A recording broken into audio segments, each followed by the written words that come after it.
Hi, I'm Naomi Murphy, and this is the Locked Up Living podcast, where we talk with a wide range of people about harsh aspects of institutional life.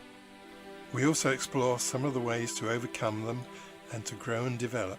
I'm David Jones. So join us every Wednesday morning, 6 o'clock UK time, for a fresh podcast. Today we're pleased to welcome along Naheed de Belgeonne, who is an author and somatic movement educator, also known as the nervous system whisperer. She runs an online clinic specialising in chronic stress and anxiety, burnout and pain management, and she also works with psychotherapists who refer their clients when talking therapy reaches a conclusion. Her first book, Soothe, the book your nervous system has been longing for, is out in March 2024. Really pleased that you could join us today. Naheed, welcome. Thank you so much, Naomi and David. How are you both? I'm very well, and it's very nice to meet you, Naheed. Lovely to meet you. I will confess right at the beginning that you're very active in an area that I know very little about. So Great. I'm looking forward to learning quite a lot. So tell me, what is a somatic movement educator? Is that just a smart way to talk about yoga? Yeah, it's interesting, isn't it? Because I think we know so little about contemplative practices and practices that can soothe our systems. Yoga is probably the most well-known of all of those practices, isn't it? But actually it differs from it quite dramatically, because soma means of the living body. And I'm trained in Feldenkrais as well as some other somatic movements. But what it does is you start from the beginning of the process. So it's movement based, but you start at the beginning of the process, which is the brain, to affect the end of the process, which is the muscle. And so what that means is it's a body upwards approach, like a bottom up approach, as opposed to cognitive mind top down approach. And typically in a session, you won't be doing repetitive movement. So I think, I call it kind of the yoga industry. I'm going to make a distinction between the yoga industry and yoga teachers. And so typically in the yoga industry, you're making shapes, aren't you? So you go in and you make shapes and you feel kind of okay for a bit. And then, you go back to your normal life and your real life and all the things that stress you out in your life, probably. But how this is different is that actually over time your nervous system changes, because that's what I'm affecting, or that's what you're affecting in this work. So I'll just briefly describe your nervous system. It's your brain, your spinal cord, and all of the messages from that into your organs and your body, and from your organs and body back to your spinal cord and your brain. So really I'm kind of dealing with that. That's the area that I'm working in. It's kind of how to disrupt your default responses to things. So you use the term the yoga industry, which sounds to my ears, at any rate, slightly disparaging.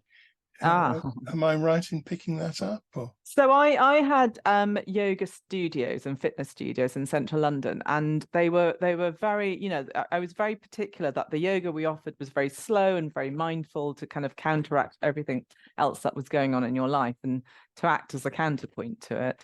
And then we also had fitness, because I think it's really good to keep fit and to keep moving. So we had very short fitness classes that would complement them. So you did one thing and then the other. And the yoga industry, I feel, is it kind of apes the culture that it's born out of. So it's all about competition, keeping up, wearing the right leggings. It's all about consumption, I feel, and it doesn't really answer the root of what it is to be human, I don't think. And I think that's very different from, a good yoga teacher who's been practicing for a long time, who might teach you on a one-to-one. So I just wanted to make that distinction between an industry that actually keeps you buying and a discipline that has the ability to soothe your nervous system in some way. I see. So how did you get interested in the practice of yoga? So I think, like most people who do what they do, I was looking for a solution for all of my kind of mental health issues, if you like. I find, I always used to find the world quite cruel. And it's sort of knowing all about all the things that happen in the world. How can you care about things but still keep your own sanity? And I used to suffer from chronic anxiety. My household was quite volatile. And so, yeah, I was very, very anxious, so much so that I'm from London, and I couldn't get on the tube. It just felt, I used to have really extreme panic attacks. So I was probably one of the first people that used to walk everywhere across London, and everyone thought I was quite mad. So really it was to kind of fix that. And when I was quite young, I understood that movement helped to pacify me and soothe and calm my system down. So I started running when I first wanted to leave home. I started kickboxing when I left my first husband and kind of thinking about leaving him. And then I started yoga when I worked for a very fast-paced, very well-paid technology company, but I was just miserable in it. And I kind of was left one day and then got into yoga from that and really enjoyed the transformative powers of yoga. But the thing that was, there was something about it that was really transformative.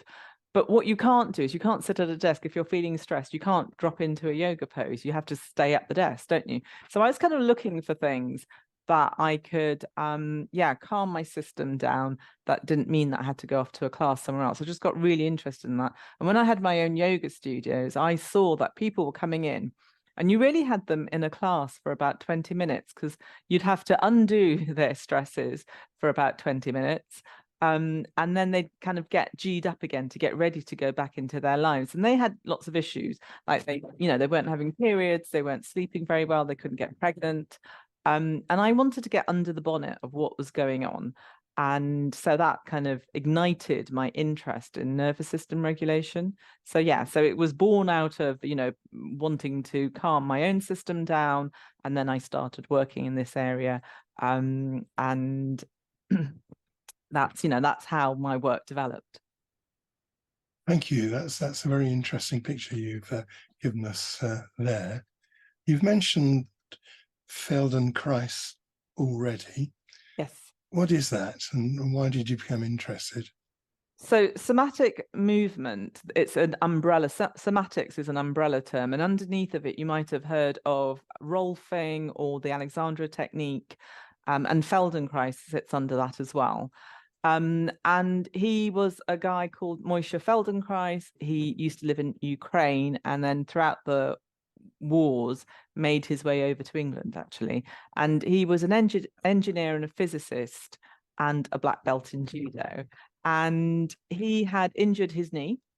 And instead of having an operation, because at the time you would have ended up, there wasn't keyhole surgery, so he probably would have ended up in a wheelchair. He decided to apply his own knowledge of the human body and philosophy and some, other disciplines that he knew to kind of fix himself.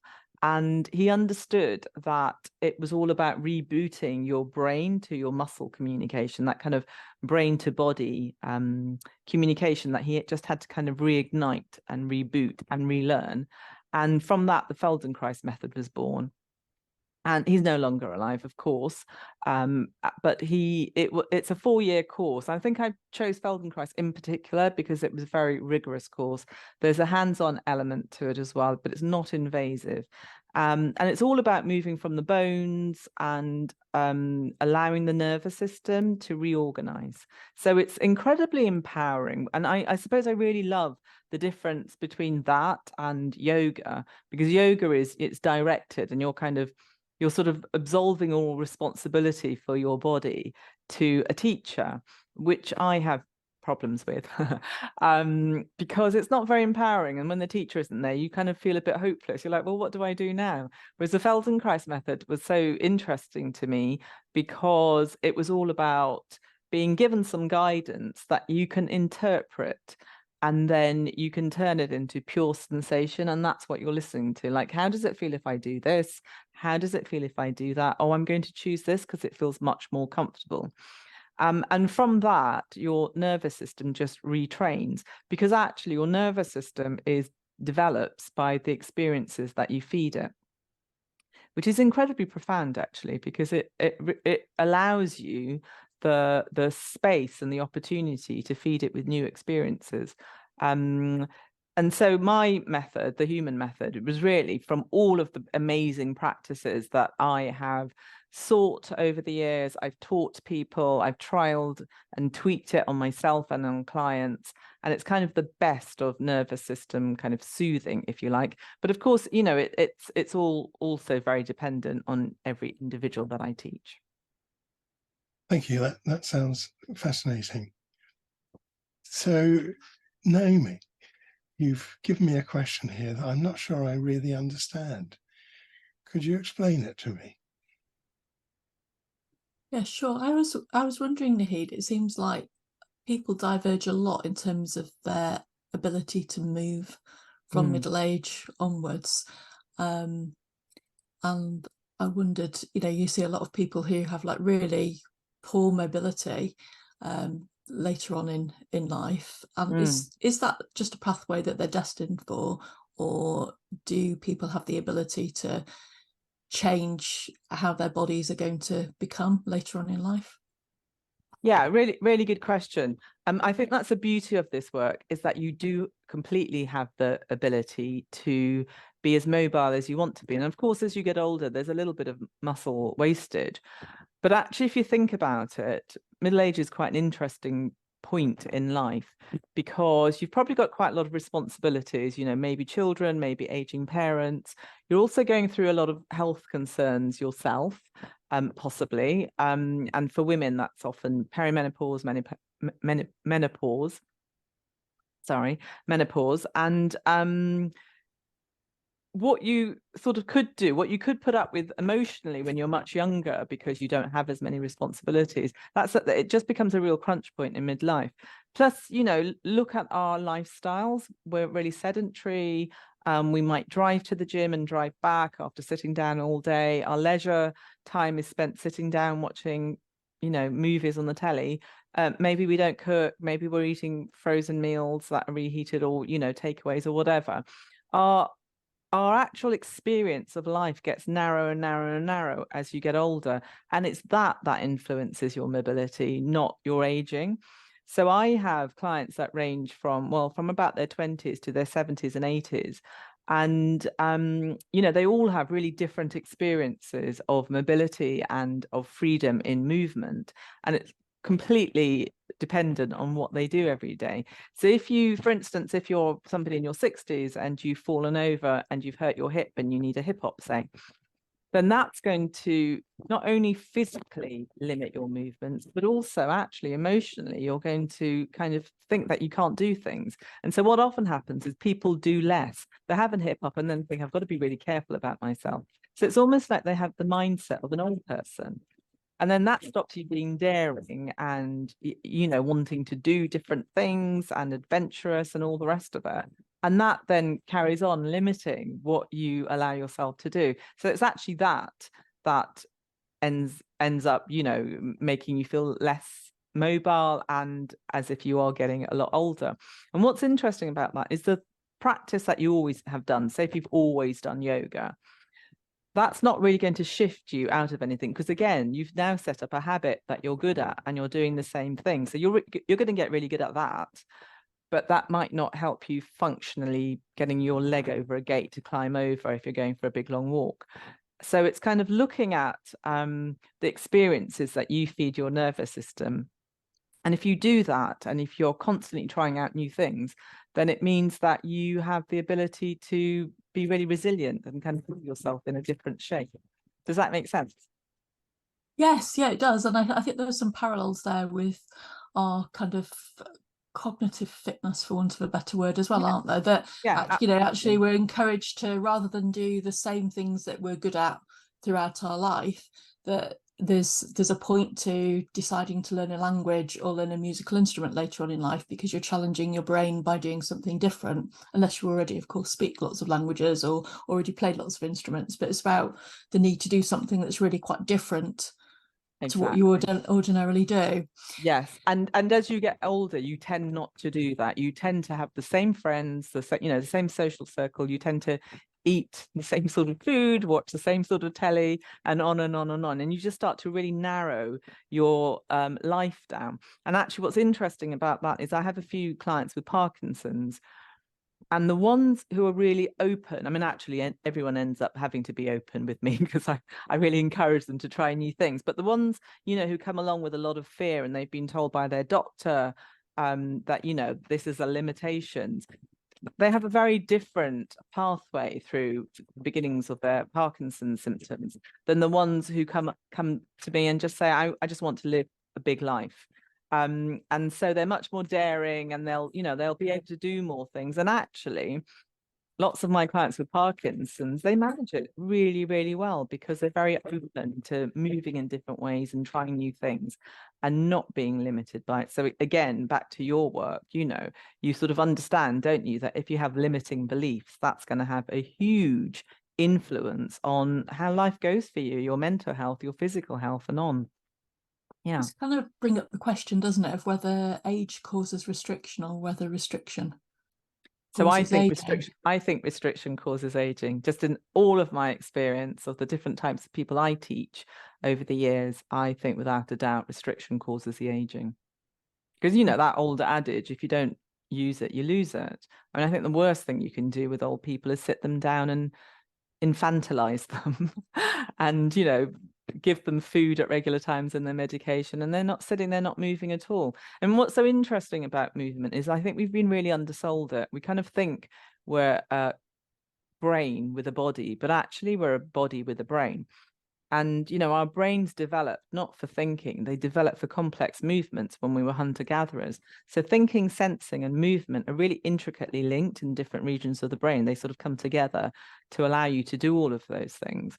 And that's what this work kind of utilizes, is it's that, because you're sensing, you're thinking, you're imagining, and you're moving all at the same time. And I just wanted to say something about your self-image. As I say, we kind of, you know, the old paradigm is that we're brains with a body and we think we're all about the cognitive mind. But actually your self-image is made up of your physiology, your sensations, your emotions, your thinking, your actions, and your behaviors, which is pretty much all of you, isn't it? And I think all approaches to better biological health need to kind of encompass all of those things, because otherwise you're very, you know, you're very in one direction, and you're not thinking about yourself as a holistic organism. Because I think actually what we are is organisms of metabolism. We kind of take things in, we process them, and we get rid of things we don't need, and we keep the good stuff. And so that implies that we are dynamic and moving organisms, rather than what we've become is sitting at a desk doing that all day long, and then sitting at home and and that starts to really, again, it limits your worldview, and it limits the ability of you know, your possibility of what you think you can do.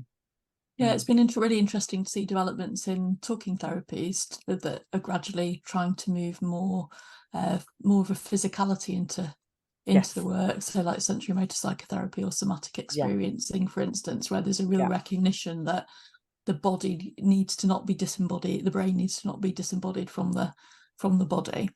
Yeah. And you've spoken already a little bit about how movement is related to emotional well-being in terms of your own example around anxiety. But can people with restricted movement or injuries benefit emotionally or mentally from engaging in movement-focused activities? Can you say a bit more about? Yeah, absolutely.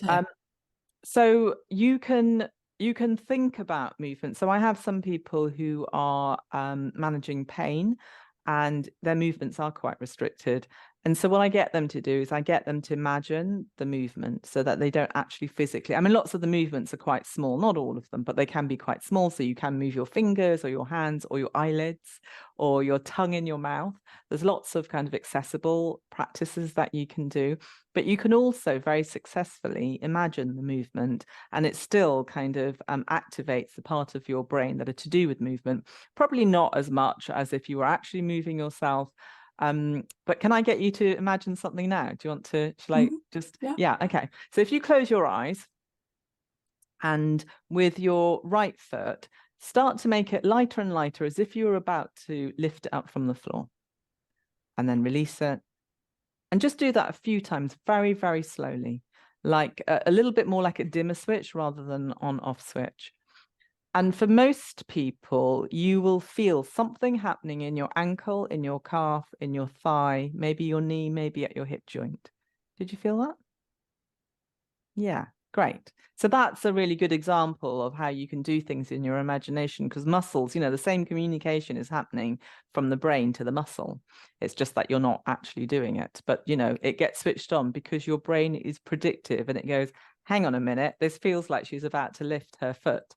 And so it will, you know, start all the processes to get you to lift your foot. So it's really interesting. Yeah, anyone can do it. You can do it if you have restrictive movement, you can do it in restricted places and spaces. Yeah. Thank you. And do you see kind of common patterns of restricted movement and, you know, or other common strategies that you try and get people to engage in to inhabit their bodies in a way that might be healthier for them? Yeah, absolutely, I do. And there's two things that I'm looking for that I'm really interested in, and it's a transmission of forces through your bones. And then from there, it's about, you know, how that allows the breath to flow through you. So again, because of our habits, and maybe because we are, you know, we feel we're always under threat. So our kind of our state of alarm is always quite heightened. A lot of people have this sort of closed front body. It's almost like you're trying to protect your organs or, you know, yourself from the onslaught that's about to come. And not helped, of course, by sitting like this. And what that does to your physiology is that it pulls your bones out of, your bones are meant to stack on top of the other, and it pulls your bones out. And when your bones pull out of whack, it means that your muscles have got to work a lot harder. And then that takes the veins and, you know, everything else with it. So the whole system kind of becomes disorganized. And when that happens, it sends from the body up into the brain that you are in a state of alarm, and all the processes that happen in the brain tell you that you ought to feel anxious or stressed or whatever, you know, kind of this reiteration happening from body to brain, brain to body. So I'm seeing a lot of people, especially coming out of COVID as well, because that was, you know, it's sort of been a state of alarm for quite a long time now, hasn't it? So I'm seeing lots of people that are very, very tight round here, kind of sunken chests, and with this kind of head forwards of the spine. And what that puts a lot of pressure on the skeletal system, but also it starts to put a lot of pressure on the organs, because your organs are quite elastic and they have a rhythm to them, which is, you know, set by the rhythm of your breath. And once they become weight bearing, it means that they're not moving as fully as they ought to, which makes it's kind of like overclocking the system. So everything's got to work a lot harder to keep you functioning well. And so the very first and very easy thing that you can do to counter that isn't a big back bend, to put on the floor. Because when you're lying on the floor, you've got the floor behind you and your bones can descend. And then that starts to open up the soft tissue around the bones that hold them in, be that muscle, connective tissue, or whatever. So yeah, that's a very, very common thing. But there's two really good ways to counter anxious minds, rumination, and anything that's to do with not being in the present moment. And the two things to do are to locate yourself. So whether you've got your feet, you know, on the floor and you can feel the floor and you can kind of think about breathing into the floor, or you're on your back or on the floor, or your back against the wall is another good one. And I often give people who are having panic attacks, I'll get a phone call saying, I'm having a panic attack, I'm in the middle of Paddington Station. It's like, quick, go and get your back against the wall somewhere, or sit against the bench or something like that. Because then that locates you in space. Because when you're in gravity, you have no idea where you start and end. You know, that's something that you feed into your brain. You have to say, this is the edges of me by feeling edges. So that's a really important thing to do. And the second one is to locate yourself in time. And that's why breathing's so great, because you can breathe in and say, I'm breathing in, and breathe out and say to yourself, I'm breathing out. And then you know you're right here, right now, not in this forwards or backwards kind of situation, which is often where we are. Yeah, so those two things I think are really, you know, they'll be your superpower if you can adopt them. Thank you. And why is, I mean, again, in sensory motor psychotherapy, there's a lot of thinking about how our beliefs are reflected within our body structure. And that was partly why I got really interested in your classes actually during the pandemic, and would really recommend your movement classes to anybody who's listening who might be interested to try Naheed's methods. But what's your thoughts about why opening up the body is so important for our beliefs about ourselves? Okay, so a way to think about it is that your brain sits in a black box. Yeah, it doesn't know anything. You're feeding information into your brain through your eyes, through your smells, hearing, tastes, what you touch and feel, and so on. And also through this sense, which is called interoception, and that's an interpretation of these sensations coming into the body. And what you feed your brain, it's quite important. I'm sorry, I'm just going to have to, you can just repeat your question again. Sorry, you might need to edit this bit. Yeah, no, that's fine. Yeah, so I was wondering, Naheed, about why opening up the body is so important for our beliefs about ourselves. Okay, so I'm going to start. Right. So why is it important? How does opening up the body open up your mind? Is that the question? Yes. Well, your brain sits in a black box, if you think about it. And so all the information that you feed it through your senses is will give it color and an idea about your environment. And it builds up a body map in your brain. So if I always do this sort of movement, I'm going to do a hand movement, but if I do this sort of movement with my right arm, it thinks that my right arm does this all the time. Yeah. And so when you do make very limited movements, the information that you're feeding your brain to build up this body map in the brain of you in your environment is very limited. Once you start opening up that idea and you move your arm in lots of different ways, it kind of thinks, oh, the joint of the shoulder joint, has got a lot more space and a lot more range. And then so has the elbow joint and the wrist and the hand. And it builds up a much more nuanced idea of what you can do. And when you do that, you've got your whole body working holistically with you. You're not kind of fighting it. And so that just increases everything from feeling grounded to feeling confident to feeling full of possibility. And you've got your bones stacked up well as well when you're starting to improve how your body is organized, how the bones are organized. And when that happens, you're not in a state of alarm. You're in a state of kind of possibility. So as soon as that happens, you've got the ability to be aware, curious, creative, all the things actually we're designed to do rather than just survive. Thank you. And why doesn't traditional yoga always help with that? Because again, I'm going to make the distinction between the yoga industry and maybe proper traditional yoga, because yoga was once upon a time taught as a one-to-one, so it's quite bespoke. And you'd come along with whatever you come along with, and you were given particular specific practices to help you with that. Once you get into a class situation of 30, 40 people in the class, then all you can do is a keep fit class. So that's what I think, the yoga industry has become. It's kind of just a different way for people to keep fit, because the movement practice isn't just yoga. That isn't what yoga is. Yoga actually has a philosophy attached to it, and very conveniently, because it requires thought and time and consideration, we don't do it here. We just want to go to a class and we want to do something that we call yoga to make ourselves feel better. But it's still repetitive movements, just like it is going to a gym and picking up a dumbbell. And when you do the same thing, you get very good at the same thing, and you are just reinforcing that habit. So that's why. Plus, if you come from your life with your habits, say if you have a restricted movement here and you're trying to do your yoga practice, that's not going to resolve that. It's actually going to emphasize that. And so I think that's why, because it just becomes an industry and something to just churn people in through the doors.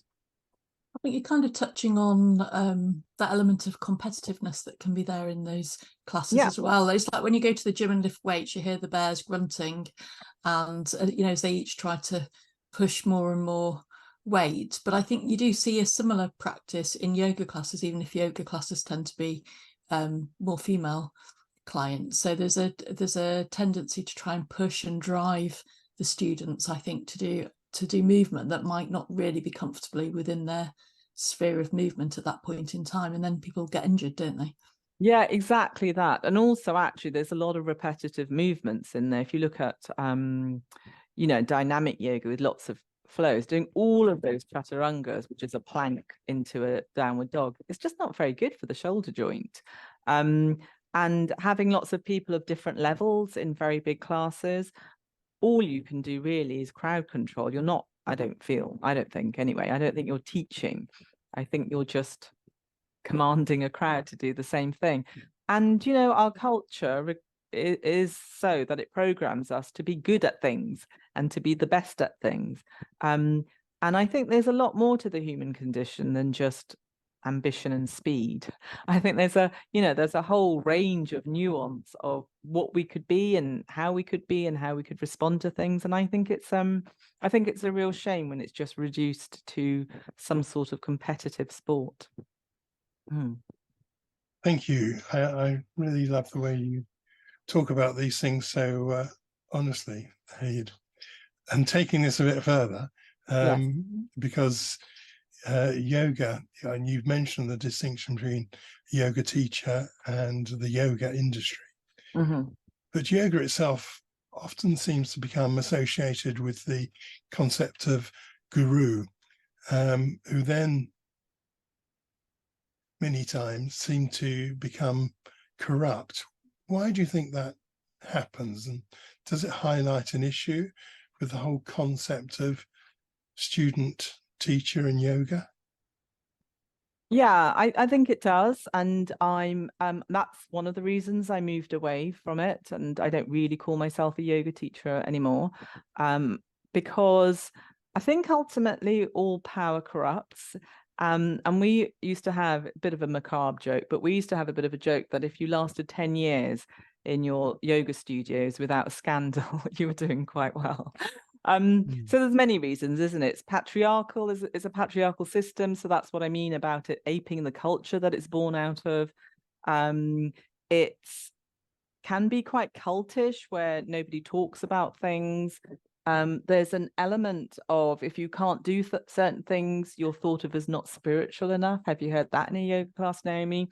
Where, you have to kind of let go of your ego to be able to do something. And you just think, maybe it's just because you haven't really prepped that joint very well, So I think there's a lot of language and mysticism around yoga that's used to abuse power. And there's lots of, and people are quite silent about that. So, and I've had a history of just meeting some absolutely, quite mad people who are yoga teachers who were just real opportunists, and they wanted to be in this world because there was women and there was vulnerability and you were able to abuse it in some way because you're either handsome or fit or something like that. And I've completely moved away for those reasons, because there has been so many scandals that were really kept quiet and even being denied now, that I just think it's very unhealthy. It can be quite an unhealthy place to be. And it's really interesting. There was a recent thing in America. I just thought it was so interesting that they started something where you could have cards that said you were willing to be touched or not. And I just thought, why can't you just ask people and give them, empower them to tell you how they want to be treated in your class? I mean, first of all, that you have to produce cards because that means there's obviously something going on. But secondly of all, it really disempowers you if you don't allow people to use their voice. So yeah, for all of those reasons, I just find that whole world a bit slightly toxic, actually. And I think ultimately all power corrupts. I mean, look at our leaders. You're in for too long, you make a lot of money, you have lots of lobbyists paying you. What are you going to do? I heard that story about the yoga cards as well, and it made me shudder too, because I just thought it smacks a bit of setting up a situation whereby the person who's said that they're okay with touch then finds themselves, you might be okay with a touch on the arm, but you might not like touching in other places. So Absolutely. it did smack a bit of something a little bit sinister. Yeah, and also, you know what, women, you wouldn't have to do that in a class that's run by a woman. So there's something going on there, isn't there? That's unspoken. But it's funny, isn't it, how we then have to sort of change our behavior to allow the system to continue instead of changing the system. And so back to your question about, is it something to do with the teacher-student relationship? I do have quite a lot of issues with that, because I come from a background where, we were always told what to think and what to do, which I don't take very kindly to, because I want to be curious and I want to make up my own mind, and I want to be able to change my mind as well. And so what I love, I guess, about the place that I'm in and the teaching that I do, it's guidance, it's would you like to, it's why don't you figure it out for yourself. So I often kind of joke with my clients when they go, oh my God, I feel so amazing, that was so great, and I now can do this. Thank you so much. I'm like, I didn't do anything really. I just helped you to cultivate the right conditions for your nervous system to learn. And I just think that's great, because, you don't need me. You just need a lesson here and there. And your nervous system is constantly changing and learning. And I think personally, I just think that for me as a teacher, it's that's why actually I call myself an educator, because I'm not sure I love the word teacher because of the connotations. So being an educator is I can help you change your ideas about things, or I can offer you new possibilities. Just feels a lot more egalitarian, I guess. Yeah. Thank you. Yeah, you put that brilliantly. And of course, the whole question about leaders, do leaders become corrupt, or do the corrupt become leaders? All seems to end up the same. Interesting. Yeah, it's really interesting, because actually, I know a lot of people that might want to go into politics, but they wouldn't, because they feel that they don't have the kind of the toughness for it. And I just think, God, that's so sad, isn't it, that you feel you have to be tough. I'd actually like people to be self-reflective, compassionate. I'd like those to be the attributes of going into politics, but isn't happening. Right. It's quite happening at the moment, is it? And who would want to mix with those kinds of people? Many of them.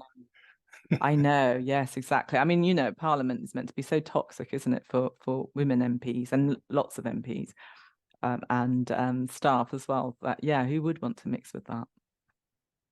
So do you think our ability to move, getting back to your core activity, have any bearing on our relationships with others? Oh, yeah, good question. Yeah, I absolutely do, because when you regulate your own nervous system, you're also regulating the nervous system of everybody else around you, because you're in this kind of co-regulation kind of relationship. So things, I mean, my husband said to me when we were moving, and moving is always so stressful, he just said, you're so calm. And I was like, well, one would hope after 25 years of learning how to learning all the best kind of practices to calm my system down. So yeah, without a doubt, if and I'm sure you know it yourself, when you're in a room with someone who's got really frenetic energy, it kind of, you feel it as well, don't you? So yeah, without a doubt, I think the first step is that you self-regulate, and I think that is your responsibility. It's not somebody else's responsibility. It's your responsibility to regulate yourself. And then when you do that, you'll have a ripple effect with your family, your community.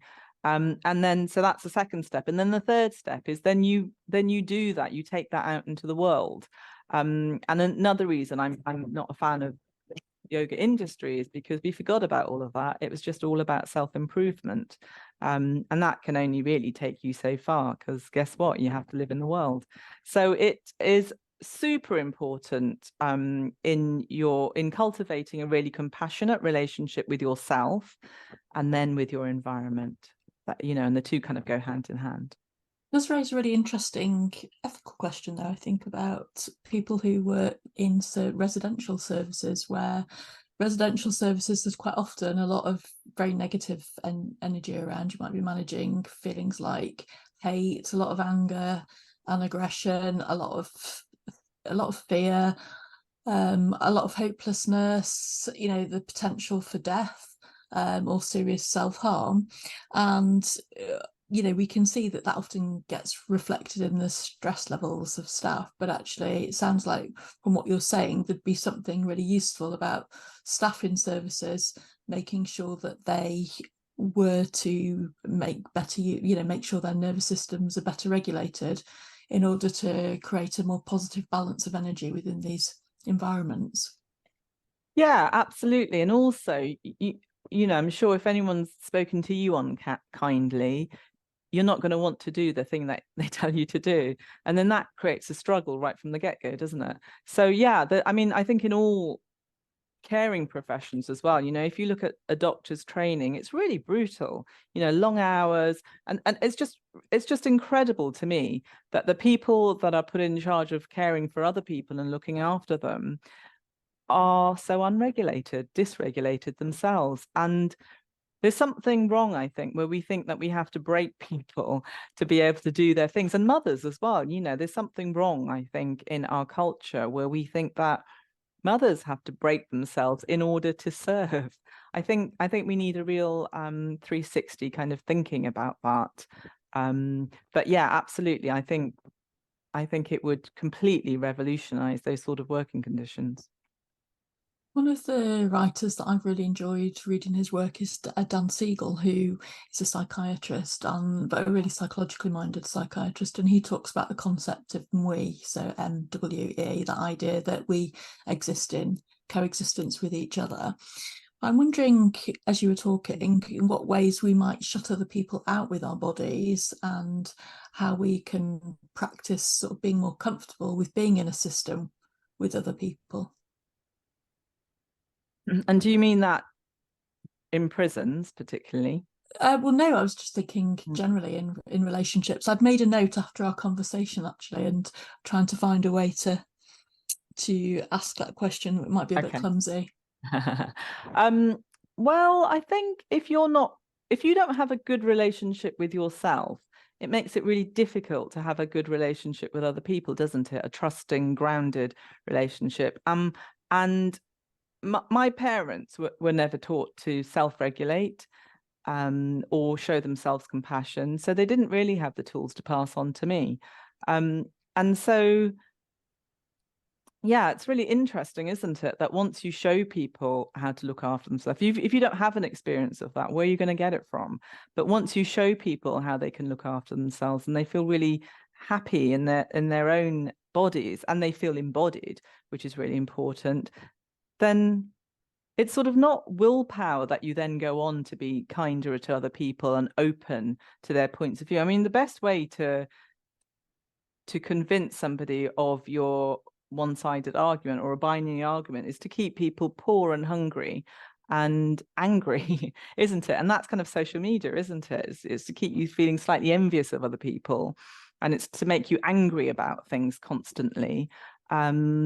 Because then there's no space or nuance to understand other people's point of view or to show empathy for someone whose experience you might not share. And I think, you know, that's probably is something that's been really heightened over the last, you know, however long we've had the bane of social media. And I say that on the flip side, it's really good because people who aren't normally given a voice are given a voice. But it's how can you have nuanced conversations on platforms that demand short responses or, you know, visual responses? Yeah, it's really interesting. So I think the more you have a good relationship or a compassionate relationship with yourself, the more open you can be to others. And, you know, and I'm sure all of us here have had a row with someone, maybe a row with someone that you live with, and they come in the room and you haven't really resolved it, and you haven't got time to resolve it, but you'll be like, and you'll sort of turn their back onto them like cats and dogs do sometimes when they're a bit in a mood. You know, there'll be little nuanced things that you do, don't you, to show that you are still disapproving. You haven't processed it. You're still in disapprovement mode. So there's lots of things we can do. And actually, you probably sense what's going on with somebody way before they open their mouth. And that might be based on experience with them. So, for instance, my mum, bless her, was always very stressed and a bit cross. And so every time she speaks, my whole body kind of goes and tenses up, because I'm expecting her to say something disapproving, or something that's she doesn't mean to, but something that isn't very kind. And then you think, oh, actually, I'm in my mid-50s, I can relax a bit and I can just let her speak. And then actually she speaks because she's much more comfortable. I'm much more comfortable with myself. She's much more comfortable in herself. And together, we're much more comfortable with each other. So our body language is actually very different now. And, you know, I didn't mean to do it. It happened as a process of the work that I do. So it's really interesting. And yeah, great question. Thank you. And Naheed, normally at the end, we ask people how to look after themselves, but we can really hear that you've spent a lot of time sort of really finding what works for you and then making use of that and sharing your knowledge with others.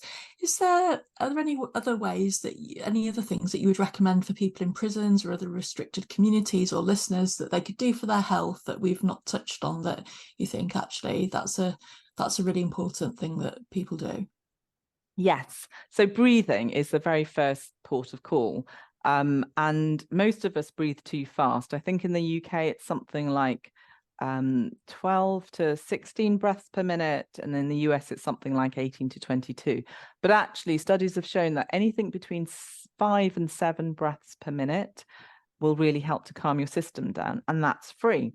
So I use 6 seconds in and a 6 seconds out count. And what that does is it balances the two parts of your nervous system that are, you know, one part is go, go, go, and one part is your no-go part. You might have heard of it as sympathetic and parasympathetic, which is such a mouthful, isn't it? But if you just think about your go and no-go, there's no emotion attached to it.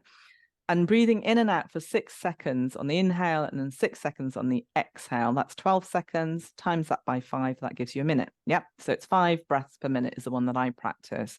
And it just works a treat. And even if you do it for, you know, 1 breath in and then 1 breath out, that will immediately calm the system. And what it does is it delivers oxygen to the body at a really regular pace.